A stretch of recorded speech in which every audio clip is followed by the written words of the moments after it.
ജമ്മുകശ്മീരിൽ നിന്ന് സൈന്യത്തെ പിൻവലിക്കാൻ സർക്കാർ ആലോചിക്കുന്നതായി ആഭ്യന്തരമന്ത്രി അമിത്ഷാ. ക്രമസമാധാന പാലനം പൂർണ്ണമായും ജമ്മുകശ്മീർ പോലീസിനെ ഏൽപ്പിക്കും.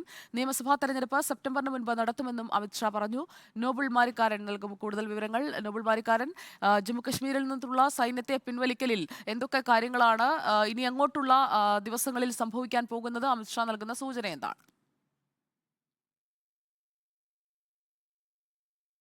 സുജയ, ജമ്മു കാശ്മീരിന്റെ പ്രത്യേക പദവി എടുത്തു കളഞ്ഞതിന് ശേഷം കേന്ദ്ര സർക്കാരിന്റെ ഭാഗത്ത് നിന്ന് ഉണ്ടാകുന്ന പ്രധാന നീക്കങ്ങളിൽ ഒന്നാണ് അവിടുന്ന് സൈന്യത്തെ പിൻവലിച്ചുകൊണ്ട് പൂർണ്ണമായ അധികാരം, അതായത് ക്രമസമാധാനത്തിന് ഉൾപ്പെടെ അധികാരം പോലീസ് നൽകുക എന്നുള്ളത്. അഫ്സ അഥവാ പ്രത്യേക സൈനിക അധികാര നിയമം ഉൾപ്പെടെ എടുത്തു മാറ്റും എന്നാണ് ഇതിൽ കേന്ദ്ര ആഭ്യന്തരമന്ത്രി അമിത്ഷാ തന്നെ വ്യക്തമാക്കുന്നത്. JK മീഡിയ ഗ്രൂപ്പ് നൽകിയ അഭിമുഖത്തിലാണ് അദ്ദേഹം ഇക്കാര്യം അറിയിച്ചിരിക്കുന്നത്. പ്രധാനമായും അതായത് നേരത്തെ ഈ പ്രത്യേക പദവി എടുത്തു കളഞ്ഞതിന് പിന്നാലെയായിരുന്നു ഈ അഫ്സ അവിടെ ശക്തമാക്കിയത്. പ്രശ്നബാധിത മേഖലയിൽ സൈന്യത്തിന് കടന്നു ചെല്ലുവാനും അവിടെ പരിശോധനയും അതോടൊപ്പം തന്നെ വെടി ഉൾനിൽക്കണമെങ്കിൽ അതടക്കമുള്ള കാര്യങ്ങളിലേക്ക് പോകുവാനും ഉള്ള അധികാരമായിരുന്നു ഇതുവഴി നൽകിയിരുന്നത്. അന്ന് ആർട്ടിക്കിൾ 370 അനുച്ഛേദം 370 എടുത്തു കളഞ്ഞതിന് പിന്നാലെ പല ഘട്ടങ്ങളിലും വലിയ സംഘർഷം ഉൾപ്പെടെയുള്ള സാഹചര്യങ്ങൾ അവിടെ ഉണ്ടാവുകയും ചെയ്തിരുന്നു. അതിൻ്റെയൊക്കെ അടിസ്ഥാനത്തിലായിരുന്നു അന്ന് ആ നിയമം അവിടെ വെച്ചത്. എന്നാൽ നിലവിൽ ഇത് ജമ്മു കാശ്മീരിലെ സാഹചര്യം സമാധാന അന്തരീക്ഷത്തിലേക്ക് എത്തുന്നു എന്നതിൻ്റെ സൂചന കൂടിയാണ് ഇപ്പോൾ ഇത്തരത്തിൽ ഈ നിയമം പിൻവലിക്കാനുള്ള തീരുമാനത്തിൽ കേന്ദ്ര സർക്കാർ എത്തിച്ചിരിക്കുന്നത് എന്നാണ് നമുക്ക് മനസ്സിലാവുന്നത്.